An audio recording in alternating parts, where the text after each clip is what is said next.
মাছের তেল তো আমরা অনেকেই অনেকভাবে রান্না করে খেয়ে থাকি, কিন্তু কখনো কি আপনারা বেগুন দিয়ে এইভাবে মাছের তেল রান্না করে খেয়েছেন? বন্ধুরা, এইভাবে রান্না করলে এর স্বাদ মুখে লেগে থাকবে অন্ততপক্ষে ১ সপ্তাহ। রুটি, পরোটা বাকি ভাতের সঙ্গে খেতেও হয় কিন্তু দুর্দান্ত মজার। যারা মাছের তেল খেতে পছন্দ করেন না বন্ধুরা, তারাও চেয়ে চেয়ে খাবেন, এতটাই পরিমাণে মজার হয়।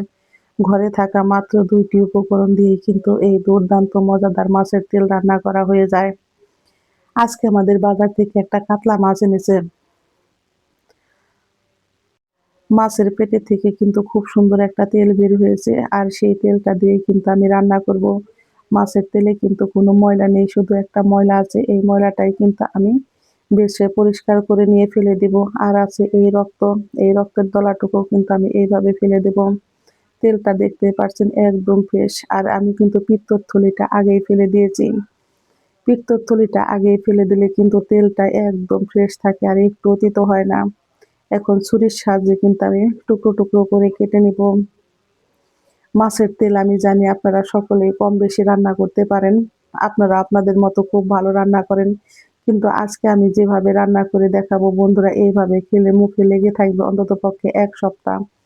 এখানে নিয়েছি আমি ৪ টা বেগুন। বেগুনগুলোকে কিন্তু আমি ডুমো ডুমো করে কেটে নিয়ে লবণ জলে ভিজিয়ে রেখেছি। কারণ বেগুনের মধ্যে যে পোকামাকড় থাকে, সেই পোকামাকড় থাকলে কিন্তু বের হয়ে যাবে। চলে যাব চুলায়, কড়াইতে দিয়ে দিব পরিমাণ মতো সর্ষের তেল। তেলটা গরম হয়ে গেছে, এখন একে একে দিয়ে দিব এলাচ, দারচিনি আর ফোড়নে দিয়ে দিব গোটা জিরে। ফোড়নটা আমার খুব সুন্দর রেডি হয়ে গেছে, এখন আমি দিয়ে দিব ডুমো ডুমো করে কেটে রাখা আলু। এখানে আমি মিডিয়াম সাইজের একটা আলু নিয়েছি। চুলার আঁচটাকে মিডিয়াম টু লোতে রেখে আমি কিন্তু আলুগুলোকে খুব সুন্দর করে লাল লাল করে ভেজে নিব।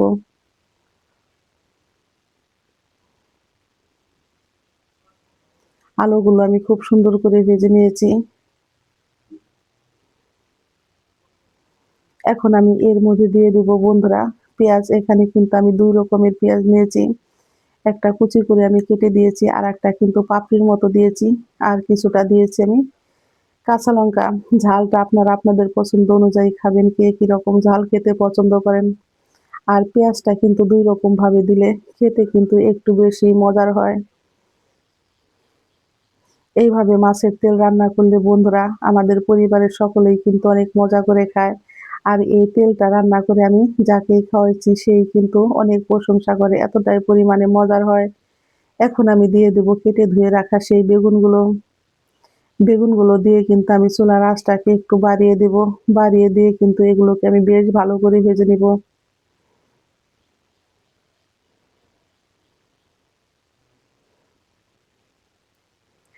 এখন আমি এর মধ্যে দিয়ে দেব ১ চামচ পরিমাণে লবণ।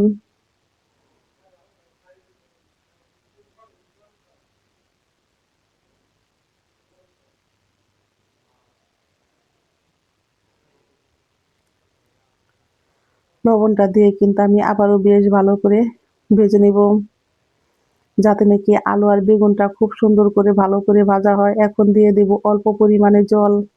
জল দিয়ে এখন এর মধ্যে দিয়ে দেব ১ চামচ পরিমাণে আদা রসুন বাটা। একে একে দিয়ে দেব হলুদের গুঁড়া আর মরিচের গুঁড়া। এখন সমস্ত মশলাগুলো দিয়ে কিন্তু আমি আবারও বেশ ভালো করে একটু কষিয়ে নিব।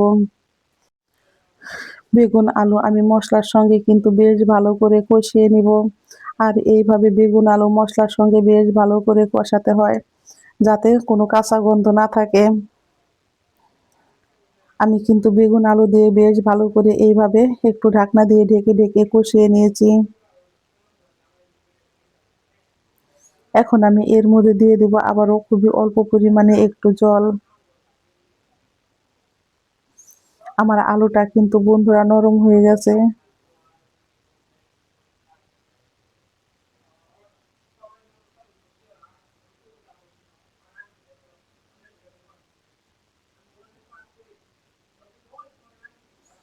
এখন আমি এর মধ্যে দিয়ে দিব সেই মাছের তেল।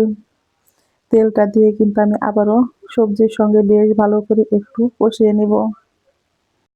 এখন আমি এর মধ্যে দিয়ে দেব খুবই অল্প পরিমাণে একটু জল। জলটা দিয়ে ঢাকনা দিয়ে ঢেকে আমি রান্না করে নেব ৫ মিনিট। ফিরছি বন্ধুরা আমি ৫ মিনিট পর। কালারটা দেখুন কতটা পরিমাণে সুন্দর হয়েছে। আমি কিন্তু জলটা একদম শুকিয়ে নিব।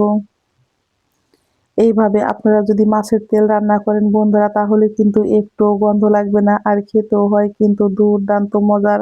এই পর্যায়ে আমার মাছের তেল রান্নার রেসিপি একটু যদি ভালো লেগে থাকে বন্ধুরা, অবশ্যই একটা লাইক, কমেন্ট, শেয়ার করবেন।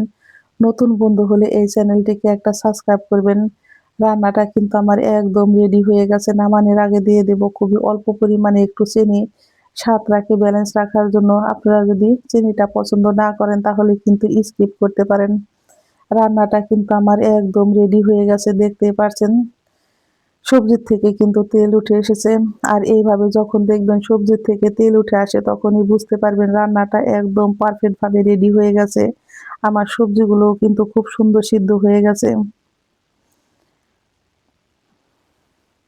আর এই রান্নাটা করলে ঘর কিন্তু গন্ধে মৌ মৌ করে, এতটাই পরিমাণে সেন্ট হয়। নামানোর আগে দিয়ে দেব আমি বেশ কিছুটা পরিমাণে ধনিয়া পাতা কুচি। হাতের কাছে যদি ধনিয়া পাতা কুচি না থাকে তাহলে আপনারা ভাজা জিরার গুঁড়া দিয়েও কিন্তু নামিয়ে নিতে পারেন। ঝটপট তৈরি হয়ে গেল আমার আলু বেগুন দিয়ে মাছের তেল রান্না। এখন আমি চুলায় থেকে বন্ধুরা নামিয়ে নিব। আর এইভাবে রান্না করে আপনারা গরম গরম ভাতের সঙ্গে কিংবা রুটি, পরোটা, লুচির সঙ্গে খেতে পারেন। খেতেও হয় কিন্তু দুর্দান্ত মজার। এইভাবে মাছের তেল রান্না করলে কিন্তু কেউ বুঝতেই পারবে না যে এটা মাছের তেল রান্না হয়েছে। খেতে হয় বন্ধুরা অসাধারণ মজার, সেই স্বাদ